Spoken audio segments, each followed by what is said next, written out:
Novamente, boa tarde, muito obrigada pelo convite, obrigada, Luísa, obrigada a todos de Guarulhos, é uma satisfação estar aqui. Ainda que eu esteja falando sozinha aqui para a minha câmera, eu imagino que vocês estão aí e espero que atentos. Vou começar com uma autodescrição, porque nunca sabemos quem é a pessoa com deficiência ao nosso lado. E a autodescrição é algo que nos traz para dentro da mesma página. Eu sou uma mulher branca de 50 a mais, 53 anos, loira de cabelos cinza escuro, na altura dos ombros, óculos vinho, blusa rosa em homenagem ao Outubro Rosa, com lenço rosa, no meu fundo do meu escritório, rosas vermelhas e uma cortina bege. E por tudo isso, nós vamos começar a pensar a importância da fala e da comunicação nos documentos essenciais para os profissionais da área da saúde. E hoje eu pensei com vocês algumas situações em que eu acho que pode ser relevante. Sobre mim, eu faço parte de várias comissões da OAB São Paulo, eu convido a todos que tentem essa possibilidade, conversem com a Luísa, é de lá que nós nos conhecemos, a OAB está privilegiando todas as pessoas que querem fazer algum tipo de alavancagem nos seus estudos, nos seus conhecimentos, nas suas participações junto à comissão estadual, e isso tudo traz uma outra possibilidade para o advogado que está numa subseção, como eu estou aqui na subseção de Piracicaba, vocês estão aí na subseção de Guarulhos. Com isso, qualquer comissão que vocês queiram fazer parte, é só entrar no site da OAB São Paulo, se cadastrar, que vai ser acolhido. Eu faço parte de várias comissões, e isso me traz contatos e network, que eu acho que é fundamental. Devo dizer, em termos de impacto de como vai ser o meu olhar e a minha fala, eu atuo na área do direito médico há 30 anos, sempre assessorando Unimedes e médicos cooperados na responsabilidade civil e também no direito cooperativo. Isso não quer dizer que eu vou fazer diferente do que eu penso. Vocês vão ver dentro das minhas narrativas, a coisa que eu acho mais importante é você ter uma linha de pensamento coerente e sustentada. E isso traz para mim um viés muito importante, que é o direito da personalidade, os direitos da personalidade, que eu estudo há 31 anos, que eu aprendi no último ano da minha faculdade com a professora Silmara Quinelati Almeida, que também foi minha orientadora. Passando, então, para que vocês tenham um pouco de noção do que se trata a minha fala, o meu lugar e qual a minha lente. Hoje é muito importante que as pessoas percebam que as minhas lutas, independente de qual área que eu atuo, vão estar sempre ligadas pela igualdade do gênero, pela diversidade, pelo antirracismo, contra a violência doméstica. Por quê? Porque eu reconheço de forma muito honesta que eu nasci com privilégios imerecidos. O fato apenas de ser uma mulher branca, pela minha cor e pelo meu endereço, trazem privilégios que nem todas as pessoas têm. Então, isso também me transforma, mas, ao mesmo tempo, eu tenho que combater isso de uma forma muito significativa, porque algumas pessoas não têm, e isso deveria ser propagado. Também sou mãe, sou advogada, sou esposa e sou do interior de São Paulo, o que traz uma perspectiva de alguma semelhança com o que vocês passam em Guarulhos, perto da Grande São Paulo, mas ainda é uma cidade que não é a capital. Então, tem outras características, e isso é importante para quem estiver advogando, perceber as características do lugar em que você está atuando. Como é que eu dividi essa apresentação hoje, abrindo um pouco o pensamento? Porque nesses anos todos, o que eu gosto é de trazer uma outra abordagem, a questão conceitual, técnica, as pessoas podem aprender através dos textos e tudo mais, mas o que eu gosto de uma palestra é que as pessoas saiam pensando em algo que fez sentido. Dentro disso, vou trazer algumas coisas que foram aprendizados da minha caminhada. Obviamente, o tema principal são os documentos essenciais, dicas do que já funcionou na minha prática e de outras pessoas que eu fui colecionando também, e a minha contribuição para o Outubro Rosa contra o combate ao câncer de mama, né? A desigualdade, inclusive, na possibilidade das mulheres terem esta situação bem colocada e o direito dessa paciente de ter acesso à saúde. Abrindo um pouco o pensamento. Algo que fez mudança até no meu comportamento no dia a dia enquanto advogada. Nesses 30 anos, eu sou uma advogada de um escritório, em que hoje eu estou com uma sociedade unipessoal, já tive sócios. O meu maior sócio foi meu pai, há 16 anos atrás, ele faleceu. Depois tive outros sócios e hoje atuo sozinha na sociedade, mas em parceria com muitas e muitas pessoas. Como que eu dou conta? Quando eu passei a pensar na solução e não no problema, tudo ficou mais simples. Então, eu não tenho que pensar e sofrer pelo problema. Eu devo focar minhas energias na solução do problema do meu cliente. Quando o problema é de ordem pessoal, aí nós temos que buscar auxílio, inclusive de outros profissionais, para que a gente possa ser melhor assessorado.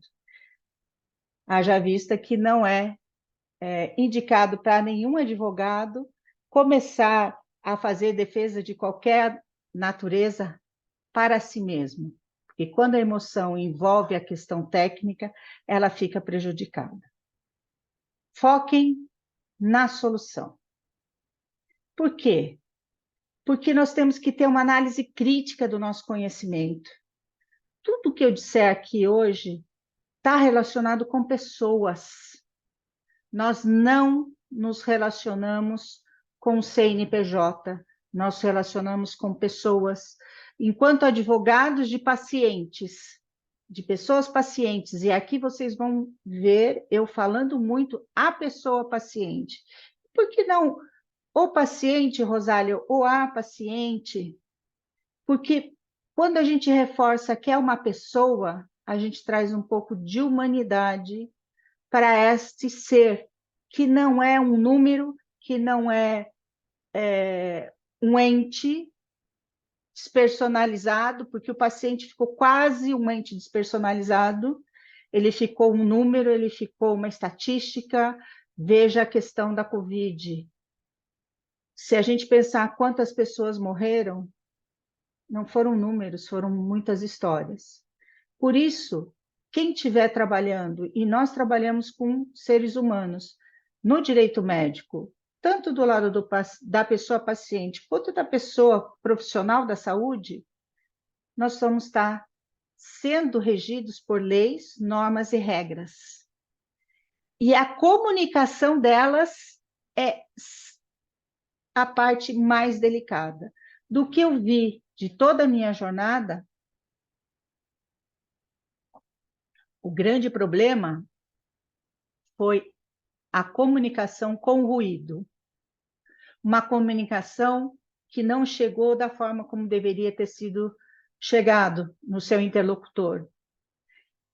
não houve a percepção da real circunstância em que a pessoa paciente estava vivenciando. Por quê? Porque os profissionais de saúde não foram treinados para conversar com o seu público. E nós, como advogados e advogadas, nós podemos melhorar isso, tanto na parte preventiva, quanto na hora que nós estivermos discutindo alguma situação processual. Muitas vezes, em responsabilidade civil, nós vamos estar pensando com a circunstância dos fatos, podem modificar, inclusive, um profissional. Ele vai passar a ficar mais atento, e isso é uma das importâncias da repercussão do dano moral. Também o fator educativo. Quem é seu público? Você é advogado, você é advogada. Quem é o seu público? Como você conversa com ele? Você, enquanto público, enquanto pessoa paciente, como o médico conversa, ou como ele deveria conversar com essa pessoa paciente? Como que é a comunicação nas redes sociais? Porque hoje todos nós usamos redes sociais, nós somos seres também sociais digitais. Como é a nossa comunicação? As pessoas conseguem entender o que nós dizemos? O que as pessoas, os profissionais da área de saúde que usam toda uma linguagem muito específica estão conseguindo? E aí é trazer a efetividade. O que você pode melhorar? O que a pessoa profissional de saúde, o médico ou a médica que você, advogado ou advogada, cuidam, assessoram, o que você pode chamar atenção para que modifique? Quais técnicas usar? Qual tipo de linguagem? Nós vamos ver isso daqui. Aqui, só para abrir um pouco essa situação, essa palestra já está disponível no meu site, e no final vai ter o link. Mas aqui também está para quem quiser. Esse é um jeito diferente de ver a vida. Eu gosto de ver de outros olhares. E esse pequeno trecho dessa obra do Disney, da Fantasia 2000, que é Pinheirinhos de Roma, ele traz um desenho completamente diferente daquilo que se espera, mas com uma linguagem muito poética e que nos ajuda a ter criatividade para as nossas soluções. Isso é o meu olhar. Adoro esse olhar ligado à questão das artes, especialmente do Bijoló, da arte aplicada como um instrumento de facilitação da comunicação.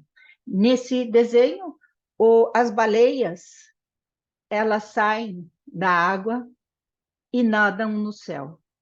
É muito belo. Quem puder, assista, inclusive com seus filhos. Fica a minha dica aqui. Os aprendizados da caminhada. O que acho importante a gente salientar, e só rapidamente colocando como é que foi a evolução. Hoje de manhã vocês tiveram o Oswaldo Simonelli falando sobre responsabilidade civil, e obviamente não vou tratar disso aqui hoje, não é esse o foco, mas nós já tivemos, desde o Código de Hammurabi, a lei de Talião, olho por olho, dente por dente, a primeira legislação, primeiro codificação, norma vigente que traz situações do direito médico. Foi muito interessante. No meu livro, na minha dissertação de mestrado, eu pesquisei bastante sobre isso, é muito legal. Culpa aquiliana, vem do direito romano. Depois você tem a responsabilidade civil contemporânea, que inicia do início do século XIX, que a culpa era a causa suficiente para dever de indenizar. Aí o Alvino Lima trouxe aqui para o Brasil, em 1938, a ideia da culpa ao risco, que ele achava que a culpa ia acabar e tudo ia virar risco. E hoje a gente tem a culpa e o risco. Hoje nós temos responsabilidade subjetiva e objetiva de forma muito concreta no Código de 2002. E existem outras perspectivas, inclusive de fatores indenizatórios para questões digitais, que eu não vou entrar nessa toada. Aqui, mudanças de paradigma, Código do Consumidor, depois o Plano de Saúde, Agência Reguladora, Código Civil modernizando, as questões de mediação da NIP, aí você tem um outro disruptivo, como nós tivemos no Código do Consumidor, a Lei Geral de Proteção de Dados, que influencia em todos os documentos jurídicos hoje em dia, tanto o Código do Consumidor, quanto a Lei de Plano de Saúde, quanto a LGPD. E isso tudo vai trazer muita diferença nos documentos jurídicos. Fora o Código de Ética, obviamente, que é o norte principal dos documentos médicos. Documentos essenciais.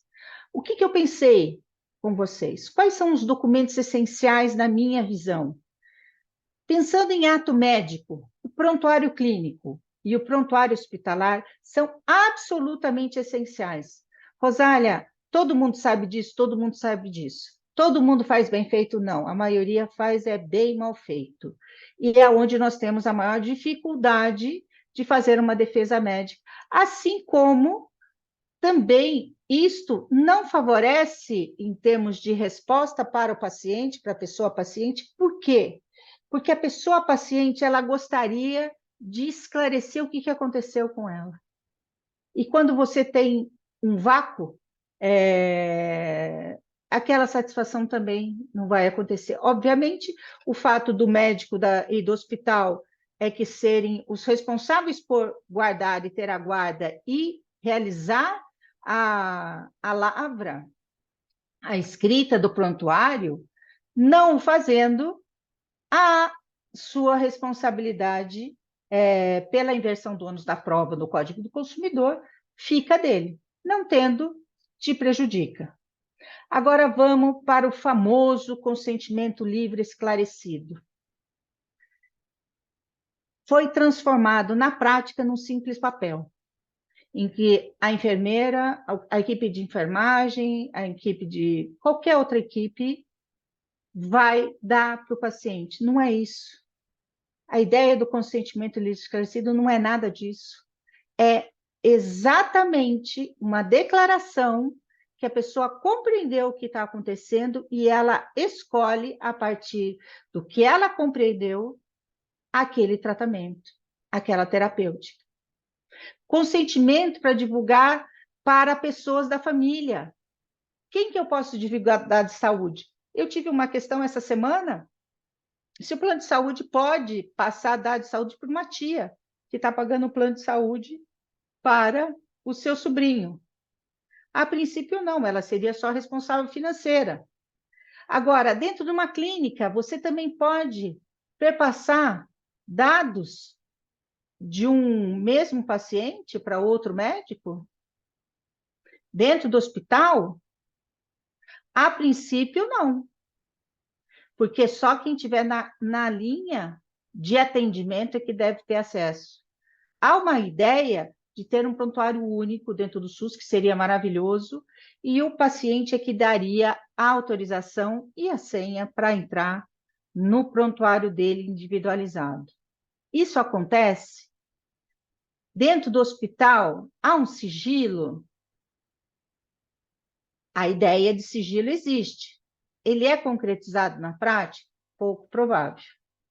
A gente costuma dizer, quem está na área do direito médico, que existe a rádio peão. O hospital inteiro fica sabendo. Assim como no fórum, quando as pessoas tramitavam mais processos físicos e não exatamente os digitais, se você pedisse segredo de justiça, toda aquela vara saberia tudo o que estava acontecendo naquele processo. Era como se tivesse um carimbo. Venha me olhar. É uma coisa que está dentro do ser humano. Por isso que precisam ter regras externas para que esses contornos sejam um pouco melhor estabelecidos. A LGPD trouxe outros documentos essenciais: aviso de privacidade nas suas redes sociais, uma política de proteção de dados que você também vai utilizar dentro do seu consultório. Então, quais médicos têm isso? Quase nenhum, quase nenhum. Eles não estão preocupados com isso. Eles ainda acham que só por serem médicos eles não estão inseridos na Lei Geral de Proteção de Dados, porque eles têm o sigilo médico. Sigilo médico é uma coisa, sigilo de dados é outra. A secretária vai ter que ter um contrato com cláusula de sigilo. Você vai ter que ter uma série de políticas. Não é todo mundo que vai precisar ver o prontuário. A princípio, a secretária não é para ver o prontuário. Você vai ter que ter uma política de SI, é segurança da informação. Você vai ter que ter uma política de como é que você faz todo o esquema de proteção da informação tecnológica. Lembrando que os dados, e a LGPD trata de dados pessoais, físicos e digitais. Você vai ter que ter um consentimento de imagem diferenciado. E nós não estamos falando só da publicidade, ela junta uma série de situações.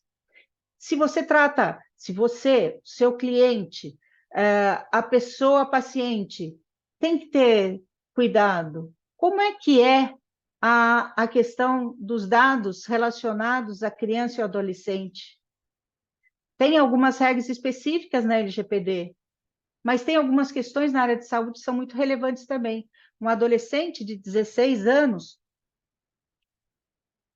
não poderia ter uma consulta, por exemplo, ginecológica, sem o conhecimento dos pais? A princípio, os pais têm que estar sabendo, autorizando a tutela da saúde e alguma coisa do gênero. Há o entendimento que sim, que nesse ponto o adolescente ele já tem uma autonomia, mas um adolescente de 12 anos não, porque ele não tem maturidade suficiente. Quanto mais próximo dos 18, vão tendo essas noções diferenciadas de autonomia. E isso tudo traz detalhes que só o advogado especializado vai conseguir entender como lidar com certas orientações para a sua clientela. Orientar para que os pais saibam como lidar, inclusive nós mesmos como lidar, porque todos nós, se Deus quiser, se ninguém morrer mais cedo, vai ficar idoso. E o idoso, ele entra também, de alguma forma, pela política, pelo Estatuto do Idoso, ele vai ser uma pessoa com deficiência, porque ele vai perdendo uma série de situações, inclusive de letramento digital, de inserção dentro do mundo tecnológico de que ele não fez parte. E aí entra, a LGPD vai trazer alguma coisa diferenciada para idoso e para pessoas com deficiência? Isso foi uma das questões que foram levantadas no programa Legal Consult, que eu faço parte da implementação da OAB São Paulo, da LGPD. Nós tivemos prova, foi um processo seletivo muito interessante, e nós tivemos prova objetiva, dissertativa e prova de título. 46 dos 200 inscritos entraram. E uma das perguntas era: como seriam dados de pessoas com deficiência? Aquilo que estavam imaginando como algo ligado a um rol taxativo da LGPD para dados sensíveis, talvez seja interpretado não taxativo. Assim como o rol taxativo da ANS causa muita polêmica, eu vejo um paralelo muito grande com esses novos parâmetros da LGPD. Aí nós temos outros documentos, a telemedicina. Você tem que ter, já questionamos, e alguns médicos queriam ter um termo de consentimento para tudo, mas ele tem que ser segmentado, porque cada coisa trata de um assunto. O consentimento de imagem é uma coisa, o consentimento para um tratamento, para toda uma terapêutica, ele é outro. O acesso à telemedicina, ele tem que saber que ele está fornecendo dados, e ele tem que ter, antes de ele entrar numa teleconsulta, ele tem que aceitar isso, porque se ele não aceitar, nem acontece. Depois desse acesso, feita a consulta, ele teria que fazer o consentimento livre esclarecido. Depois disso, é que talvez fosse o caso de alguma imagem em que se colocaria, talvez, como o antes ou depois, ou a evolução de uma doença, a evolução de uma ferida. A gente pensa sempre o antes e o antes e o depois, como questões de estética. Mas você também tem imagens de cicatrizes, de feridas, em que você vai tirando fotos para ver a evolução, especialmente para a área de auditoria de enfermagem. Isso é significativo. Ele pode usar essa antes e depois para colocar no Instagram. Então, ele vai ter que ter esse consentimento. Na telemedicina, tem que ter um passo a passo. O detalhamento desses limites de consulta não é tudo, você não vai conseguir ainda, dentro da técnica que existe hoje, por exemplo, você não conseguiria fazer uma escuta pulmonar, mas pode ser que em algum tempo tenha. Escuta, uma questão de medição de pressão, isso já existe em alguns lugares, mas ainda é restrito. Qual outro tipo de documento que também poderíamos ter? E aí é uma expansão. São cartilhas. Cartilhas são sensacionados. Por especialidade, a gente pode pensar em landing page. Por especialidade. Assim como na advocacia também você pode fazer landing pages específicas, tratando de assuntos específicos. O que é essa landing page? É uma página em que você vai descrever até perguntas razoáveis, que são dúvidas, dentro daquela especialidade.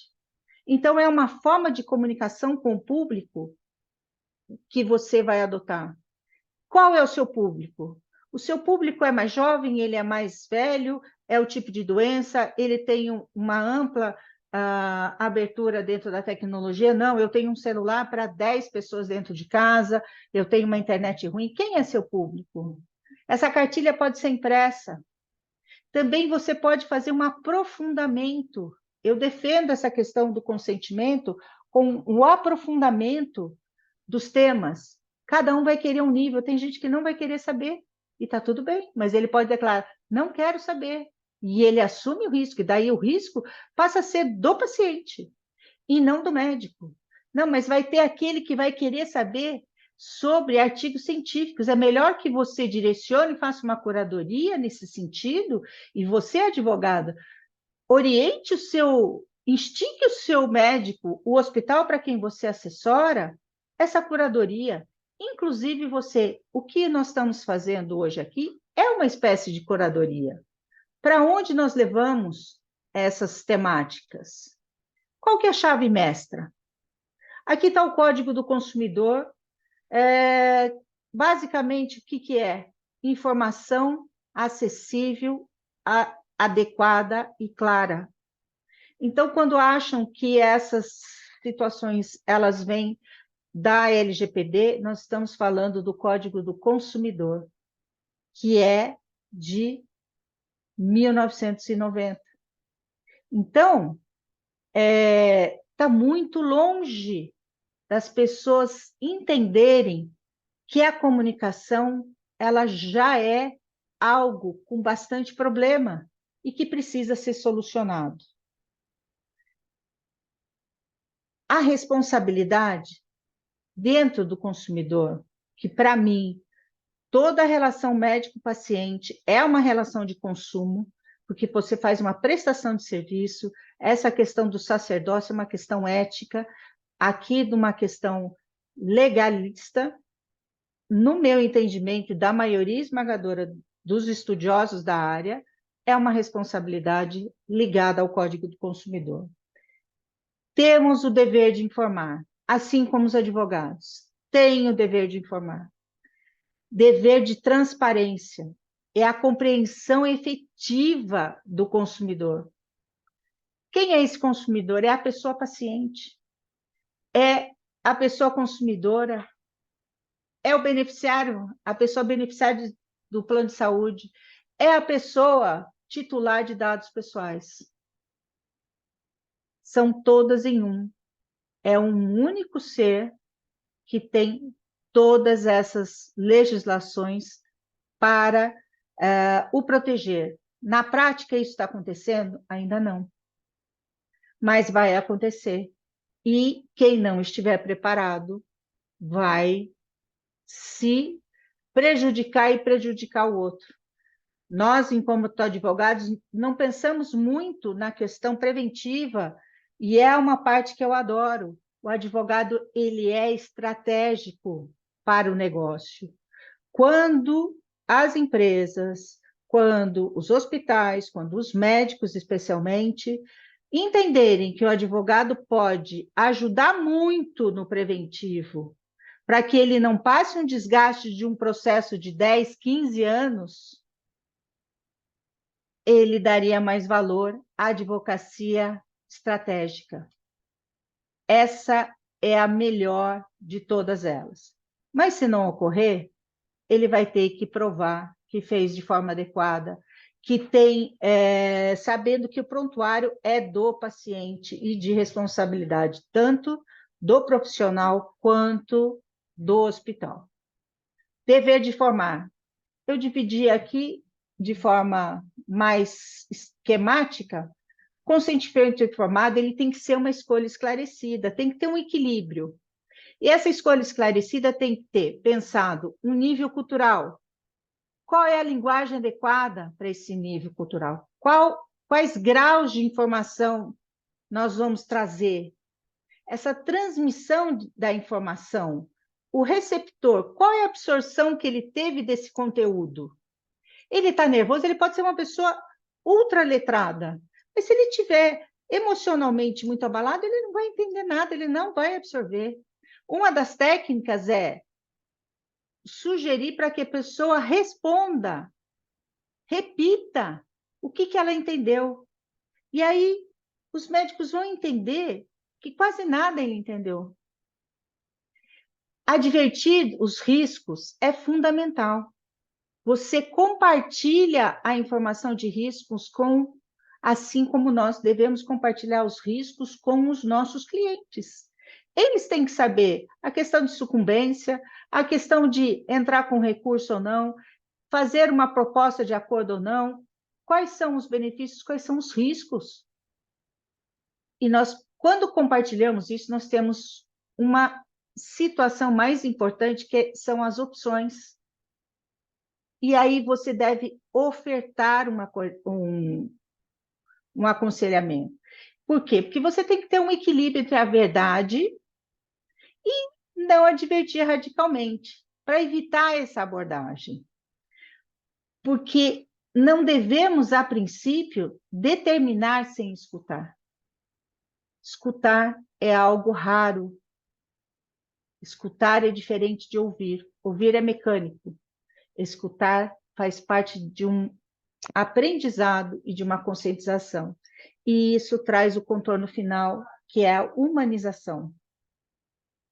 Se a gente tirar todas as outras caixinhas, consentimento médico, para mim, na sua essência, é uma escolha esclarecida a partir de uma linguagem adequada, com advertência de riscos, mas com humanização. Aqui eu trago a LGPD. Ela traz 11 vezes no texto a forma da transmissão das informações de forma clara, simples e acessível. Forma clara, adequada e ostensiva. Ostensiva é algo maior. Para deixar todo mundo na mesma página, só para dar um repasse, a LGPD cuida de que dados? Dados que identificam diretamente uma pessoa ou pode identificar, como, por exemplo, uma tatuagem. O que são dados sensíveis? Todo dado que desencadeia preconceito. É taxativo, como eu disse? Alguns acham já que não. E quais dados são sensíveis? Dados que falam de origem étnica, que nós estamos falando de raça, mesmo que seja inadequado, porque somos todos da raça humana, mas nós sabemos que a cor traz um preconceito. A questão da saúde, dados de saúde, dados da opção sexual, de que forma a pessoa gere seu próprio prazer, isso é um fator de preconceito. Origem religiosa, a questão dos hospitais, modificação da pergunta, qual a sua religião? Testemunha de Jeová, judeu? Não precisa, se muda a pergunta, você autoriza a transfusão de sangue ou não? Porque pessoas não testemunhas de Jeová podem não querer autorizar. Pessoas de origem judaica não comem carne de porco, por exemplo, então você tem que perguntar: tem uma restrição alimentar? Dados biométricos e reconhecimento facial, algo muito delicado. E dados de criança e adolescente, que são dados, na minha concepção, especiais, não é a legislação trata como dados pessoais de criança e adolescente. E esses dados são todos de uma única pessoa, têm direitos garantidos, é o foco dessa legislação, tem que ter um controle e uma pessoa significativa, é um encarregado de dados, isso todo consultório deveria ter, o seu encarregado, porque ele, por menor que ele seja, ele lida com dados pessoais sensíveis e por isso ele está fora da abrangência de tratamento de pequeno porte, da NPD, e você tem a agência, a autoridade nacional que regula tudo isso, e inclusive essa semana, acho que foi hoje, ela entrou com mais uma sanção contra a Secretaria de Florianópolis, Secretaria de Saúde, por questões de não divulgação das situações para os titulares de algum incidente. Dicas do que funcionou na prática. Aqui é o mesmo texto, só para a gente voltar. Pense do mesmo jeito do médico, analise isso para você esclarecer para o médico, de você enquanto pessoa paciente, exigir isso do médico de uma forma educada, e você enquanto profissional do direito, o que você faz? Faça esse paralelo também para a sua atuação profissional. Olhar no olho, olhar diretamente, olho no olho. Cumprimentar as pessoas olhando, isso faz uma diferença fundamental. Já tive várias e várias ações em que a pessoa narra que o médico não olhou para ela, que não cumprimentou, não sabe o nome da pessoa paciente, simplesmente é mãe, pai, vozinha, a senhora, o senhor. Quando a gente é individualizado, a gente se sente melhor. Escutar, a gente tem 2 ouvidos e uma boca. Eu treino todo dia isso, porque eu nasci falando, né? Então, isso é uma coisa que é o meu treinamento diário. Acolher. Quando você sorri, você traz uma outra situação. Explicar de forma simples. É como se tivesse que desenhar. Sim, desenha. Eu tenho um médico que é uma graça, um cliente meu, uma graça, que ele percebeu que a população em que ele atendia era analfabeta.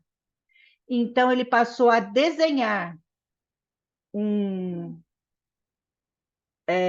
um solzinho, depois um prato de comida e uma luazinha para dizer quais eram os horários que aquele paciente dele iria tomar os remédios. Ele desenhou. Por que não desenhar? Você pode desenhar com palavras, você pode usar exemplos e contar histórias positivas, porque ninguém merece um médico só se lamentando, vai dar tudo errado. Nossa, não tem chance. Você não vai num médico desse. Mas ele não pode inventar uma situação. Ele tem que estar junto, falar, olha, vai ser difícil, mas conte comigo. Assim como quando o meu cliente, o meu médico está nervoso, fala assim, olha, agora você está dividindo comigo a sua preocupação. E isso faz, nesses 30 anos, foi uma das coisas que os médicos mais gostaram. Foi, nossa, agora eu tenho com quem conversar. Esses tempos acabou um processo de um médico que ficou comigo mais de 15 anos. E ele, depois que terminou, ele me agradeceu várias vezes, porque eu era a única pessoa com quem ele falava aquele assunto que era muito dolorido. Então, isso faz parte da vida. Você passar junto em situações delicadas. Aqui são algumas dicas que eu trago. Eu coloquei isso dentro de um texto, de uma forma muito parecida com o que está aqui, em Vijoló, que está disponível lá no meu site também.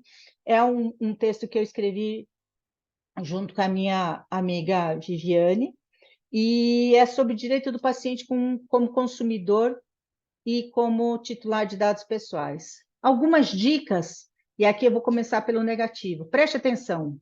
Olho no olho, é a sua ou o seu paciente. Chame pelo nome, cumprimente sempre. Ninguém tem responsabilidade pelos problemas íntimos do profissional.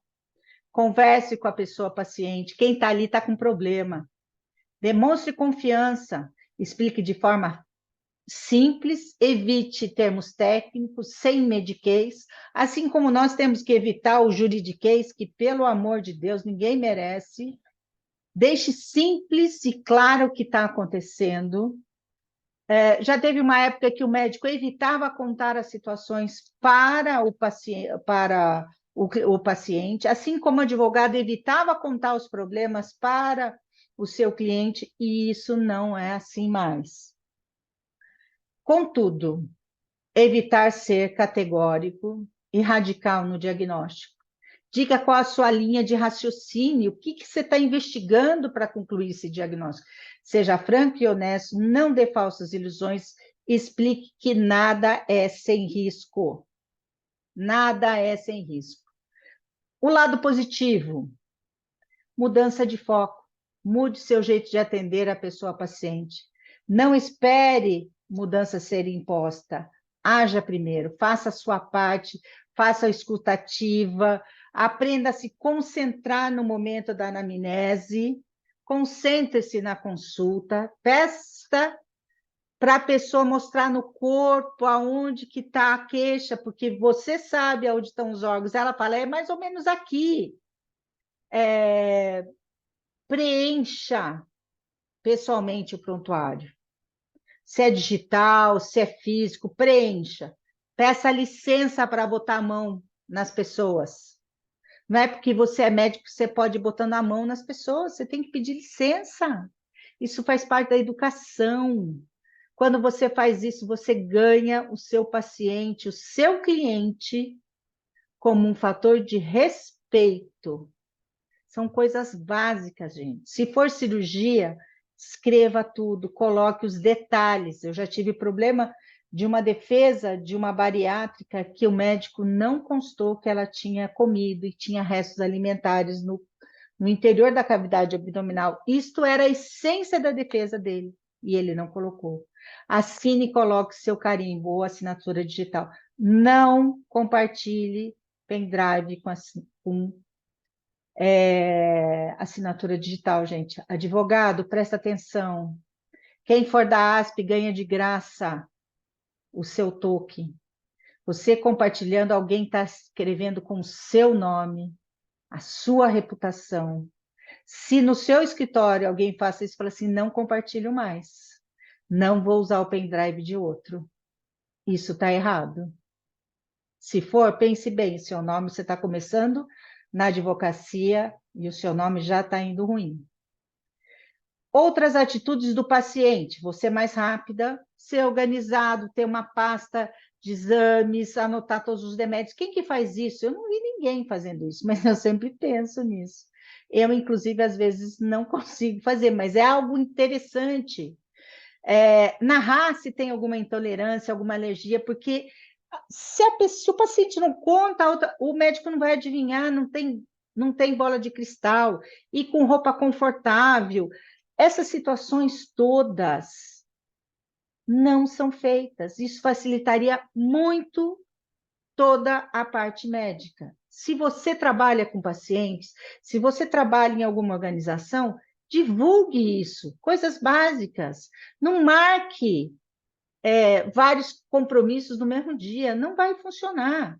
Leve coisas para você trocar e evite situações negativas.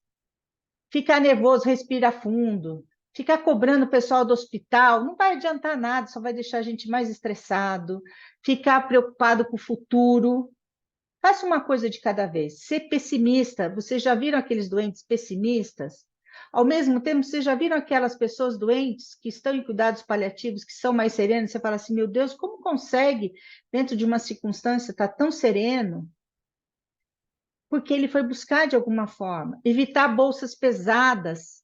Quem nunca viu uma senhora com uma bolsa gigantesca que você fala, vai cair? Eu quebrei o pé e eu ia fazer retornos no hospital. Meu Deus do céu, eu falei assim, essa senhora vai escorregar, ela vai bater junto com a bengala, com o andador, vai enrolar tudo, vai cair. Isso me dá agonia. Então, toda vez que eu posso, eu falo, não fique sem comer, não fique sem tomar água. Todas essas situações são coisas que facilitam para que você tenha uma gestão de saúde de forma mais integrada. Regras internas do seu consultório, do seu escritório.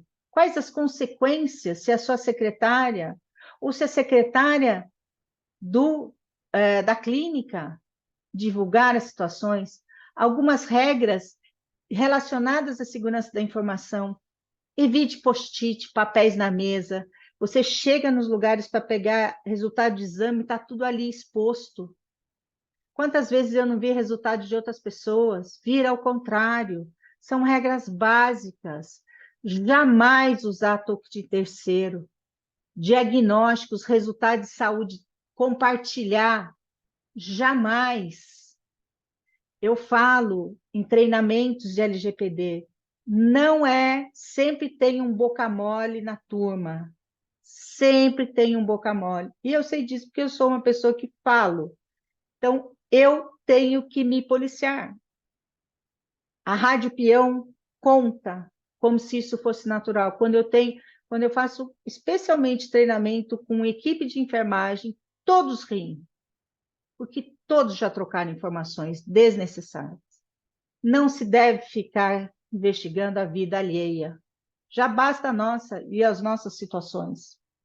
O que é desejável? Trocar senha sempre, tela bloqueada.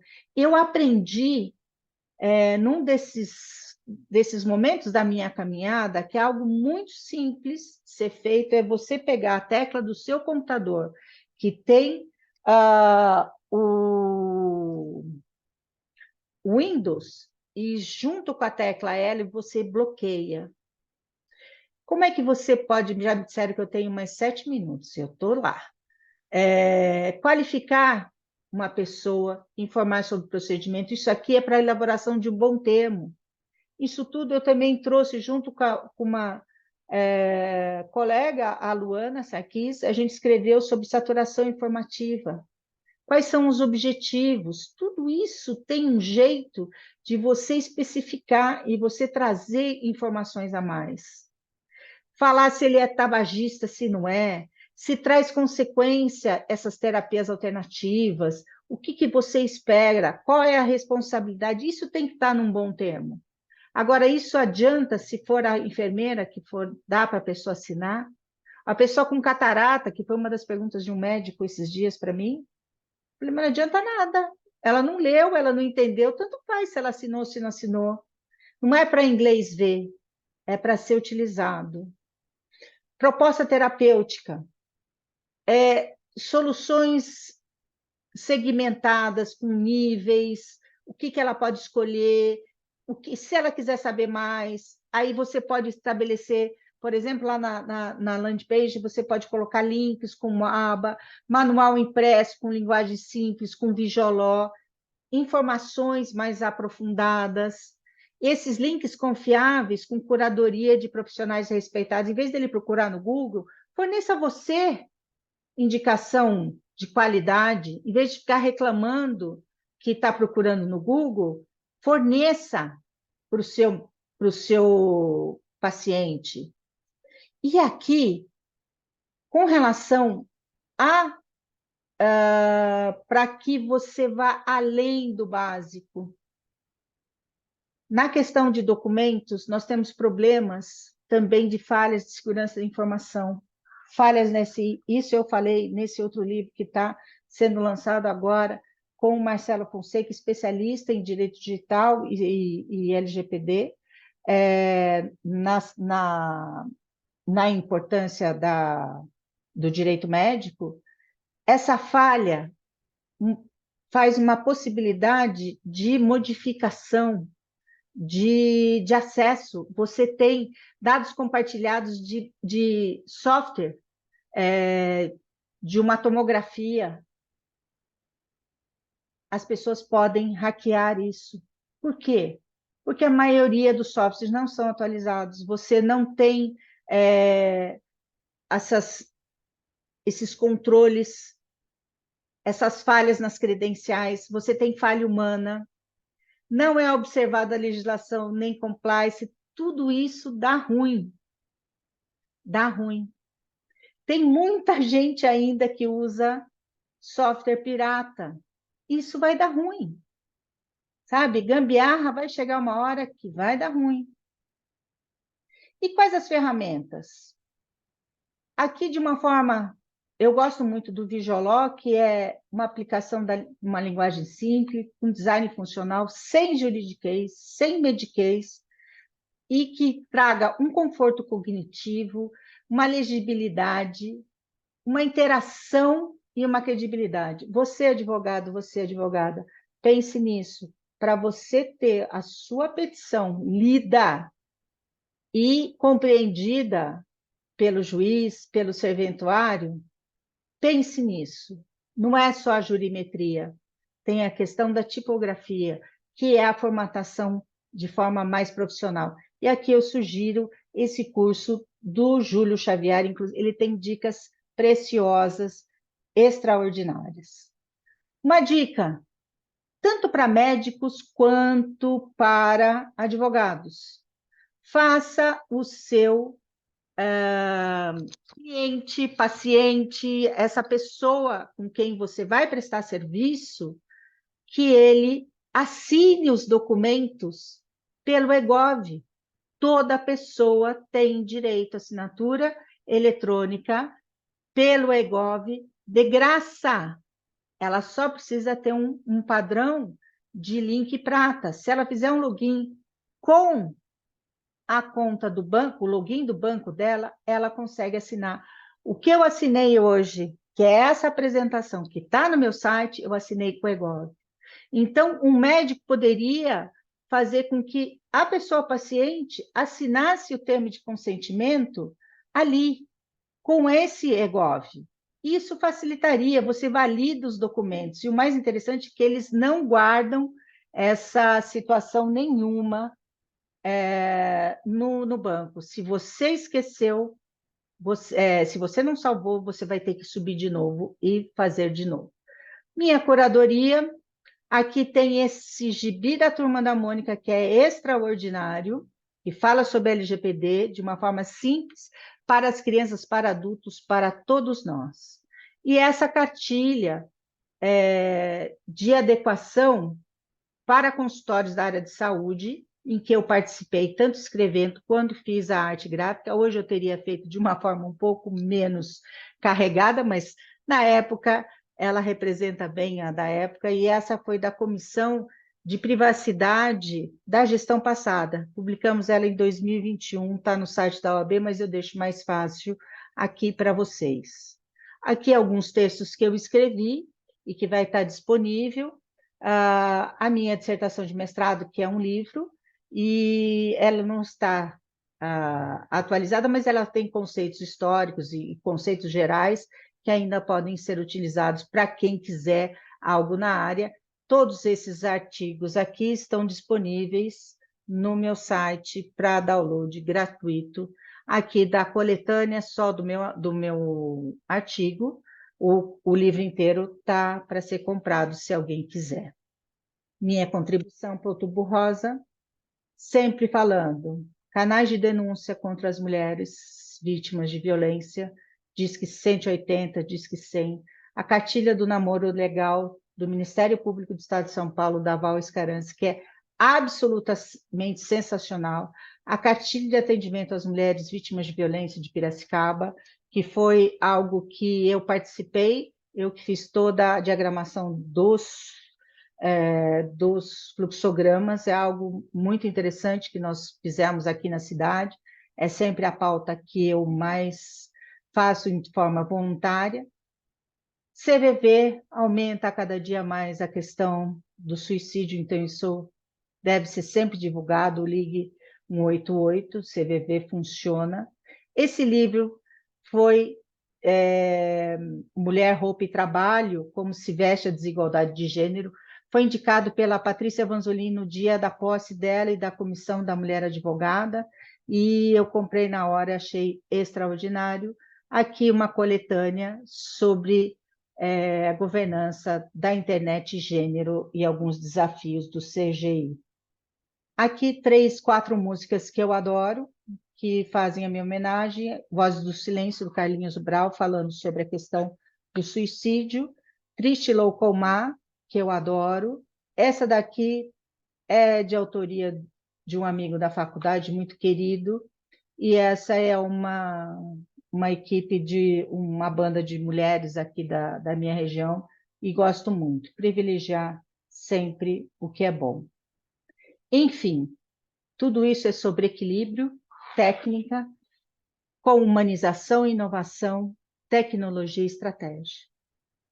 Assim que a gente tenta ligar as situações do direito médico a uma narrativa mais fácil, uma narrativa que seja mais suave, porque a gente só mexe com tragédia e a gente sempre tem que ter uma perspectiva de como solucionar algo, o que pode vir de melhor. E finalizo aqui com a Mônica Magalhães, uma futurista que eu sou apaixonada. O futuro do trabalho é o aprendizado intencional. O que vocês estão fazendo hoje é isso, é aprender intencionalmente. Tem uma coisa que vale tanto ou mais do que cursos e diplomas, que é a aprendizagem intencional. Só que a gente não dá valor porque não é palpável como um certificado. A aprendizagem intencional é a gente abraçar o trabalho com a intenção de aprender, não só de executar. Percebem a diferença? Tem gente que faz o trabalho na intenção de se livrar logo e tem gente que faz com a intenção de aprender. Quem tem intenção de aprender executa o trabalho de forma crítica, refletindo a cada passo, questionando o sentido daquilo que está fazendo, já quem não quer aprender apenas executa o que lhe foi passado. Meus agradecimentos, fico à disposição, tanto da OAB quanto dos advogados. Vocês podem entrar em contato comigo, o que precisar, eu adoro colaborar. A Luísa também, muito grata pelo seu convite. Espero poder ter agregado algo a vocês nessa tarde e desde já muito obrigada. E agora eu não sei o que eu faço, porque eu não tenho retorno. Obrigada, pessoal.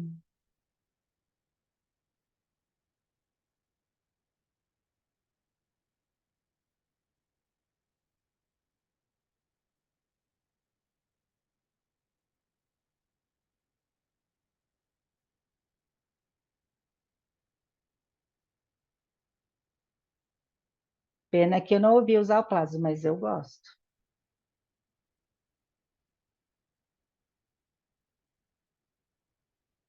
A Luísa está falando aqui, se tiver alguma pergunta. Não tivemos pergunta. Está tudo meio atrasado, mas se alguém quiser depois perguntar algo para mim, pode entrar nas redes sociais, me contate ali, que a gente conversa. Muito obrigada, gente.